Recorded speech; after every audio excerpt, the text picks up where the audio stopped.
नमस्कार मित्रों, बहुत बहुत स्वागत है आपका चैनल संकल्प एकेडमी पर।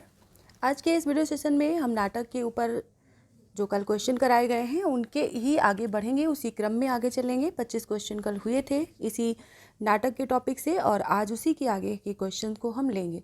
बिना समय गंवाए हम सीधे क्वेश्चन को शुरू करते हैं। ऑप्शन हम नहीं पढ़ेंगे, आप स्क्रीन पर ऑप्शन देखें और साथ ही अपने आंसर को जो है टाइप करें कमेंट सेक्शन में, या फिर अपने पास पेन पेपर लेकर बैठे उस पर नोट करें और अपनी प्रैक्टिस करें, या फिर सिर्फ सुन के भी आप तैयार कर सकते हैं। तो हमारा आज का पहला क्वेश्चन है, हिंदी का पहला दुखांत नाटक किसे माना गया है? हिंदी का पहला दुखांत नाटक किसे माना गया है? ऑप्शन आपके सामने हैं, इनमें से आपको सही ऑप्शन को पहचानना है और फिलहाल हम यहाँ पर सही ऑप्शन ही लेंगे सीधे। तो यहाँ पर जो हमारा सही ऑप्शन है वो है ए, रणधीर प्रेम मोहिनी।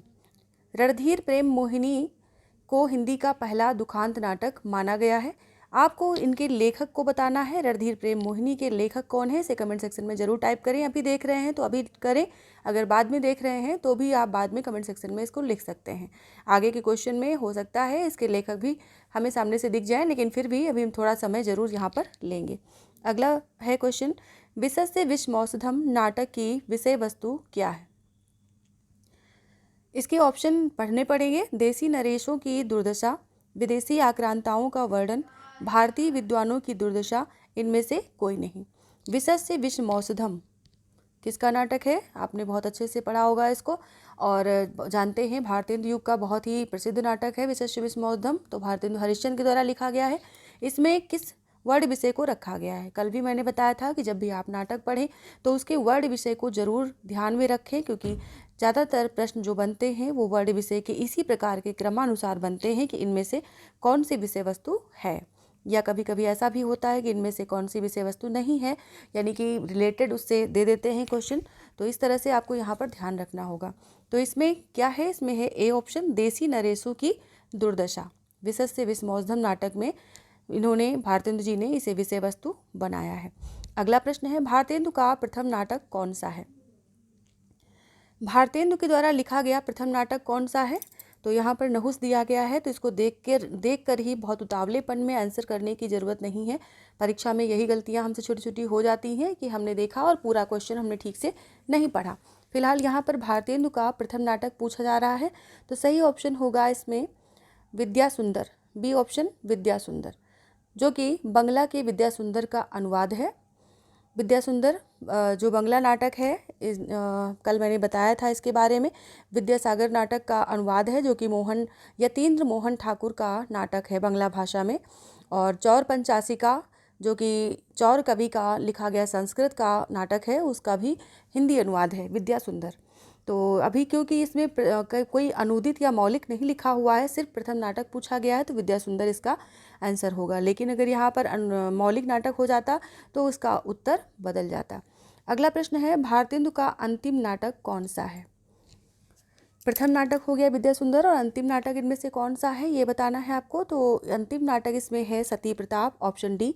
सती प्रताप जो 1883 में प्रकाशित हुआ था। जैसा कि आप सभी जानते हैं कि 1885 में भारतेंदु की मृत्यु हुई थी, उसके 2 वर्ष पहले इन्होंने 1883 में ये नाटक प्रकाशित करवाया था। ये एक पौराणिक नाटक है सती प्रताप, जो कि सावित्री और सत्यवान पर आधारित नाटक है। इसको बहुत ज़्यादा ख्याति भी प्राप्त हुई थी। और अगले प्रश्न पर चलते हैं। ये सारे प्रश्न जो आप सुन रहे हैं ये नाटक के टॉपिक से संबंधित हैं, यानी कि सभी जो है अभी हम भारतेंदु के नाटकों पर चल रहे हैं। ऐसे ही हर युग से संबंधित प्रश्न यहाँ पर आपको मिलने वाले हैं नाटक के टॉपिक में। लगभग 190 प्रश्न करवाने हैं मुझे नाटक के ऊपर। तो यहाँ पर अभी मैं 30वें क्वेश्चन पर पहुँची हूँ। अगला प्रश्न है, भारतेंदु ने बंगला के चौर पंचासिका का हिंदी में किस नाम से अनुवाद किया?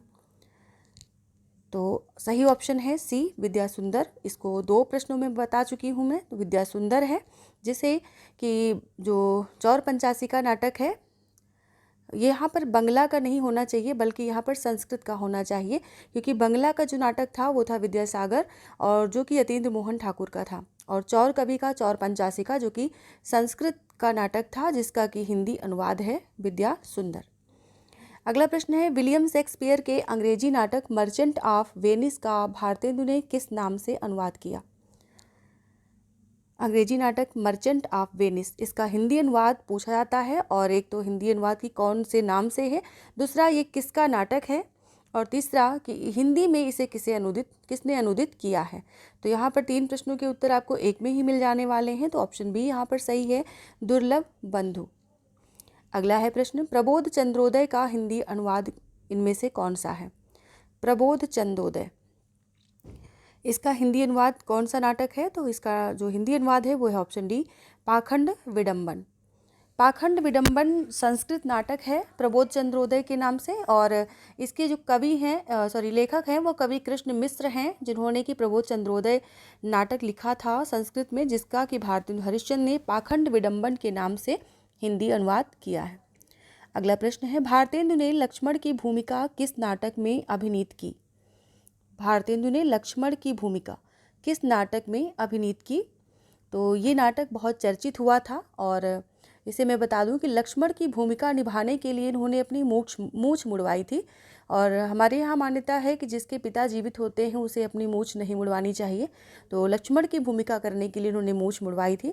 ये नाटक है जानकी मंगल, ऑप्शन सी। जानकी मंगल नाटक शीतला प्रसाद त्रिपाठी का नाटक है, और इसमें जो है लक्ष्मण की भूमिका निभाने के लिए भारतेंदु ने अपनी मूछ मुड़वाई थी, और नील देवी नाटक में इन्होंने पागल की भूमिका निभाई थी। मतलब एक जो नाटक इनका खुद का लिखा हुआ है नील देवी, उसमें इन्होंने पागल की भूमिका निभाई थी, और सत्य हरिश्चंद्र नाटक में हरिश्चंद्र की भूमिका निभाई थी। तो इस प्रकार से इनके जो अभिनीत नाटक हैं उनके बारे में और उन्होंने कौन सी भूमिका निभाई थी, इस पर भी प्रश्न बहुत अच्छे से पूछे जाते हैं। अगला प्रश्न है, मुद्रा राक्षस नाटक का नायक कौन है? मुद्रा राक्षस नाटक का नायक इनमें से कौन है? तो वो है चाणक्य, ऑप्शन सी चाणक्य। अगला प्रश्न है, सती चंद्रावली और अमर सिंह राठौर नाटकों की रचना किसने की? सती चंद्रावली, पीएचडी 2010 में ये पूछा गया प्रश्न है। सती चंद्रावली और अमर सिंह राठौर ये नाटक किसके हैं? तो ऑप्शन आप देख चुके होंगे, हम सही ऑप्शन लेते हैं सीधे। ऑप्शन ए है राधाचरण गोस्वामी।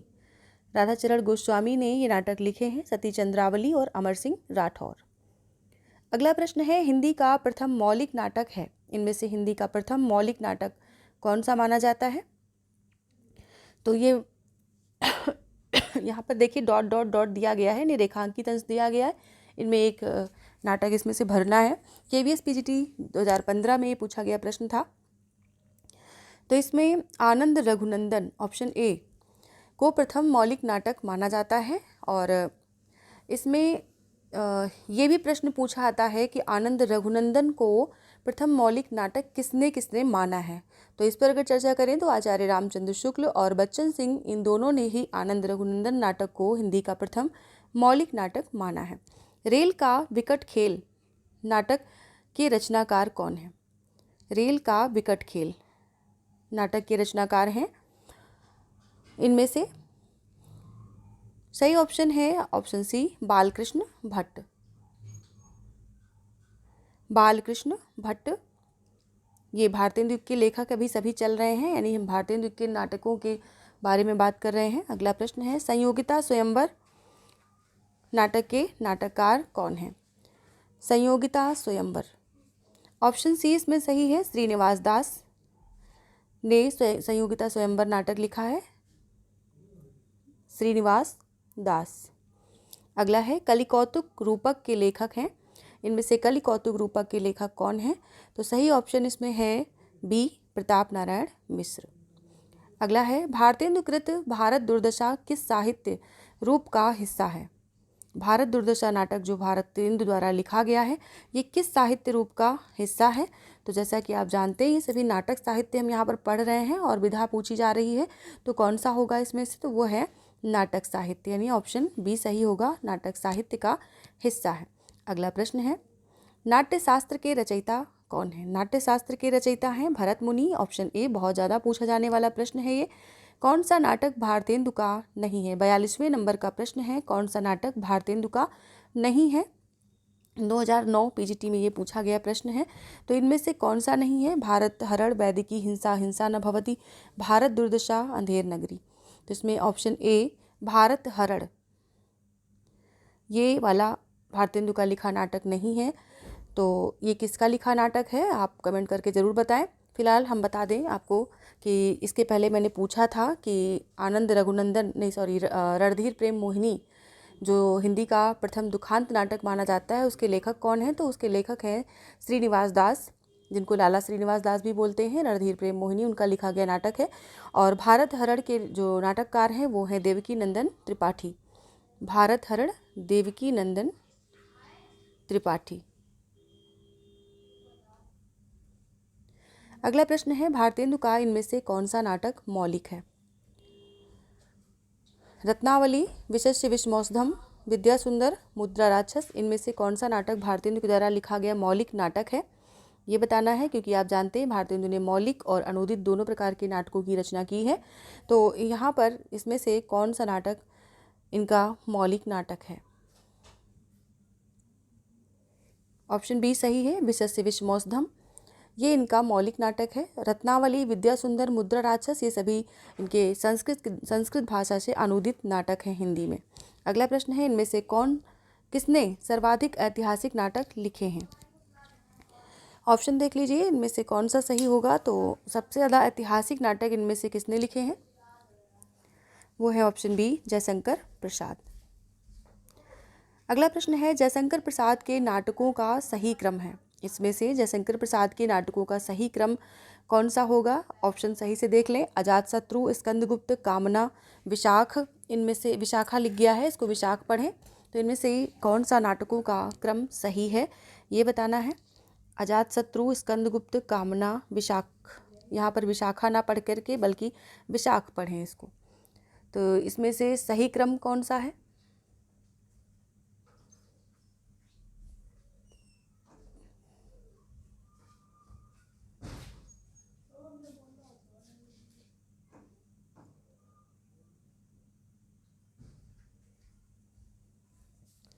तो इसमें सही ऑप्शन है option B Vishakh, Ajatashatru, option B नहीं सॉरी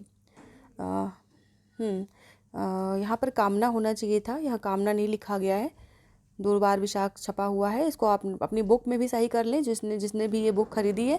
विशाख जो है वो 1921 में प्रकाशित हुआ है, अजातशत्रु 1922 में प्रकाशित हुआ है और कामना ये प्रकाशित हुआ है 1927 में।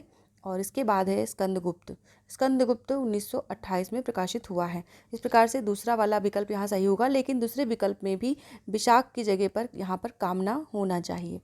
अगला प्रश्न है कुमार, यह मृत्यु और निर्वासन का सुख यह तुम अकेले ही लोगे यह नहीं हो सकता, किस नाटक की पंक्ति है। कुमार, यह मृत्यु और निर्वासन का सुख यह तुम अकेले ही लोगे ये नहीं हो सकता, किस नाटक की पंक्ति है। सही ऑप्शन बताना है इसमें, क्योंकि कथन भी पूछे आते हैं। यहाँ पर पंक्ति की जगह अगर कथन होता तो ज़्यादा सुटेबल होता, तो कथन हम यहाँ लिख देते हैं। तो ये ध्रुव स्वामिनी, ऑप्शन डी ध्रुव स्वामिनी का कथन है। ध्रुव स्वामिनी कुमार से कहती है कि ये मृत्यु और निर्वासन का सुख ये तुम अकेले ही लोगे ये नहीं हो सकता। अगला प्रश्न है निम्नलिखित में से कौन सा नाटक जयशंकर प्रसाद द्वारा रचित है। ऑप्शन ए सही है, ध्रुव स्वामिनी। अगला प्रश्न है जयशंकर प्रसाद के किस नाटक में कार्नेलिया विदेशी पात्र है। पात्रों के ऊपर जयशंकर प्रसाद के नाटकों से पात्र बहुत पूछे आते हैं, खासकर कार्नेलिया का प्रश्न बहुत पूछा आता है। इसे आप जब भी अपने नोट्स बनाएं तो इनके नाटकों के पात्रों को भी लिखें और साथ में वर्ण विषय को भी लिखें, प्रकाशन वर्ष को लिखें और ऐसा करें कि जो पहले लिखा गया उसके बाद वाले नाटकों को उसके नीचे नीचे लिखते जाएं, जिससे कि दिमाग में एक इमेज जो है, एक पिक्चर वो अपने आप छप जाती है कि हाँ हमने अपनी कॉपी में ये बनाया था। तो इस तरह से उनके प्रकाशन वर्ष भी अगर भूल जाते हैं तो कोई बात नहीं, लेकिन आपको उनका क्रम याद रहेगा। अगर आप नेट की परीक्षा दे रहे हैं तो उसमें ज़्यादातर क्रम पूछा जाता है। अभी भी वैसे थोड़ा पैटर्न चेंज हुआ है, लेकिन फिर भी कब कौन सा पैटर्न ले आए एनटीए इसका कोई भरोसा नहीं है, इसलिए आपको प्रकाशन वर्ष के ऊपर ध्यान देना पड़ेगा। तो कार्नेलिया इसमें किस नाटक में विदेशी पात्र है, तो ऑप्शन बी सही है, चंद्रगुप्त। अगला है निम्नलिखित में से कौन सा नाटक जयशंकर प्रसाद द्वारा रचित नहीं है। तो इसमें से कौन सा रचित नहीं है ये बताना है। स्कंदगुप्त, चंद्रगुप्त, करबला, ध्रुव स्वामिनी, इस प्रकार के प्रश्न जब भी आते हैं तो हमें नहीं वाले शब्द को अंडरलाइन कर लेना होता है, उसके बाद ही आंसर करना होता है। तो इसमें से करबला, सी ऑप्शन जो है वो इनका नाटक नहीं है, बल्कि ये नाटक है मुंशी प्रेमचंद जी का। तो मुंशी प्रेमचंद जी के नाटक भी महत्वपूर्ण हैं, उपन्यास भी उनके महत्वपूर्ण है, नाटक भी महत्वपूर्ण है। तो इस प्रकार से प्रश्न जो है थोड़ा सा घुमावदार आते हैं, जिसमें कि पता होते हुए भी कभी कभी कन्फ्यूजन क्रिएट हो जाती है। तो ऐसी स्थिति में आप क्या करें, ये सिर्फ प्रैक्टिस ही आपको इस स्थिति से उबार सकती है। अगला प्रश्न है, जयशंकर प्रसाद के नाटक करुणालय का नाट्य रूप क्या है, यानी किस प्रकार का नाट्य रूप है इसका, एकांकी, प्रतीकात्मक नाटक, ऐतिहासिक नाटक या गीति नाट्य। जयशंकर प्रसाद के करुणालय का नाट्य रूप इनमें से क्या है, तो ये गीत नाट्य के अंतर्गत आता है, ऑप्शन डी इसमें सही होगा। और इसके लिए विशेष तथ्य ये है कि ये हिंदी का प्रथम गीति नाट्य माना जाता है। करुणालय हिंदी का प्रथम गीति नाट्य, जो कि 1913 में प्रकाशित हुआ था। इसे जो है अपने पास ज़रूर नोट डाउन करें, ये मेन जो एक पॉइंट है, इसे ज़रूर याद करें। और इस प्रकार से नाटक के टॉपिक को हम ऐसे ही 25-25 क्वेश्चन में कवर करा पाएंगे, क्योंकि आप जानते हैं इस समय मूल्यांकन चल रहा है, बोर्ड एग्जाम की कॉपी हम लोग चेक करते हैं, टाइम बहुत ज़्यादा नहीं है। लेकिन हाँ, एक रूटीन में मैं आना चाहती हूँ, धीरे धीरे आऊँगी और फिर जो है आप लोगों के तक अच्छे से क्वेश्चन पहुँचेंगे। लेकिन अभी ये जो क्वेश्चन की सीरीज 7000 प्रश्नों वाली चल रही है, इसी को आगे बढ़ाने, कंटिन्यू करने की मेरी कोशिश है। तो थोड़ा थोड़ा करके भी पढ़ेंगे, फिर भी अपने लक्ष्य तक पहुँचेंगे। इसी शुभेच्छा के साथ आज की वीडियो यहीं पर ख़त्म करती हूँ और मिलते हैं कल की वीडियो में। आगे की 25 क्वेश्चनों को लेकर के मैं यहाँ पर प्रस्तुत होंगी। आप सभी का जो एम है उसे आप ज़रूर प्राप्त करें। अभी जो है इतना ही, और मिलते हैं कल की वीडियो में। सभी को गुड नाइट, शुभ संध्या, शुभ रात्रि।